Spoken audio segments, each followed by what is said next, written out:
Hello humans. There are roughly 10 trillion galaxies and 1 septillion stars in the observable universe. In our galaxy alone, there are 100 billion stars, and around 40 billion Earth-like planets that orbit them.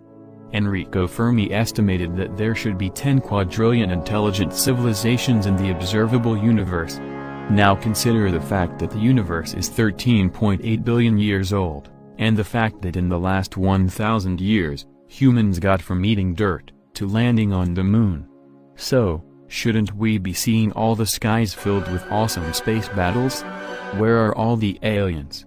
For me, the answer is pretty clear. They don't want to visit us.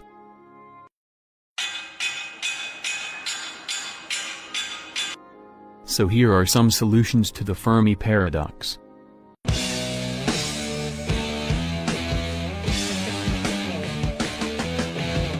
We've barely started to use radio communication in the last century. Compare that to the tens of thousands of years of the human existence. Maybe aliens do communicate, but not through radio wavelengths. Maybe they use lasers, neutrinos, or complex compression algorithms that we don't understand, in order to create something like a galactic internet, like a porn website with an age restriction, and an actual verification process. We have been listening for aliens for only 100 years with technology that they might have abandoned millions of years ago.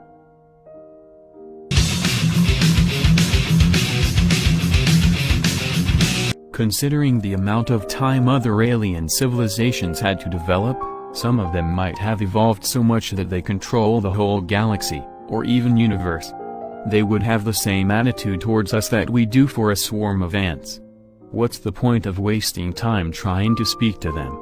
As we have created national reserves, maybe we are part of a galactic national reserve, where we are allowed to develop without any outside interfering.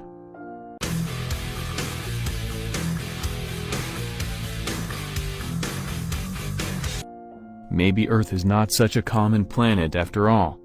Maybe there is something special about this planet that allowed complex life to form and thrive on its surface. Perhaps life needs a planetary solar system with a gas giant like Jupiter far from the Sun, and rocky planets closer in. Maybe plate tectonics and volcanoes are necessary to create suitable atmosphere for life. Evolving life may need a large moon that causes tides, a specific temperature, or a planet with a stable orbit. Or maybe intelligence is extremely rare when it comes to evolution, and no, I'm not saying humans are intelligent.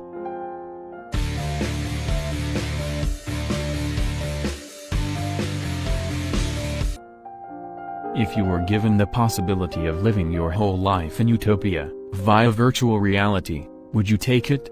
Just imagine, you can create your perfect world, anything you want. The only con is that it is not the real world. But who cares anyways? And now think that aliens realize in one moment, why the f*** do we need to colonize the universe, if we can live all of our life in our perfect virtual world? So they create an energy collector around their sun to power their virtual reality device, and that's how you end up not giving a shit about the outside world.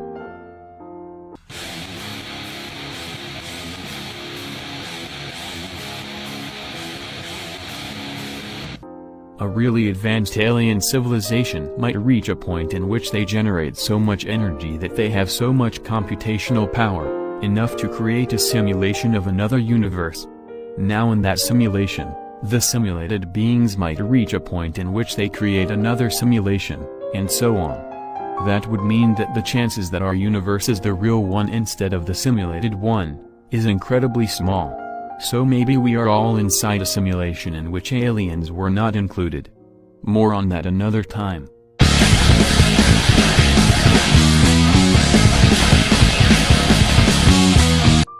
This argument states that for intelligent life to arise, it has to pass several barriers. Some of them are, a right star system, evolution of reproductive cells, like RNA, prokaryotic and eukaryotic cell evolution, sexual reproduction, multicell life, tool-using animals with big brains. And the most important is not getting obliterated in the process by some big asteroids, or supervolcanoes, or ice ages, or viruses, or nukes, or artificial intelligence. So maybe only a microscopically small fraction of all the alien civilizations actually pass all of these filters, and make it to colonizing other planets. Maybe humans haven't yet passed the last filter, and if that is the case, we're pretty f***ed.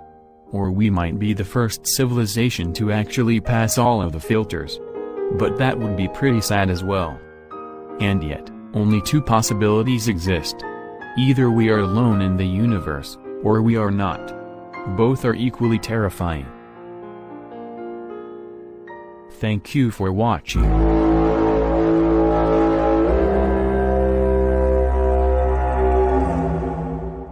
Oh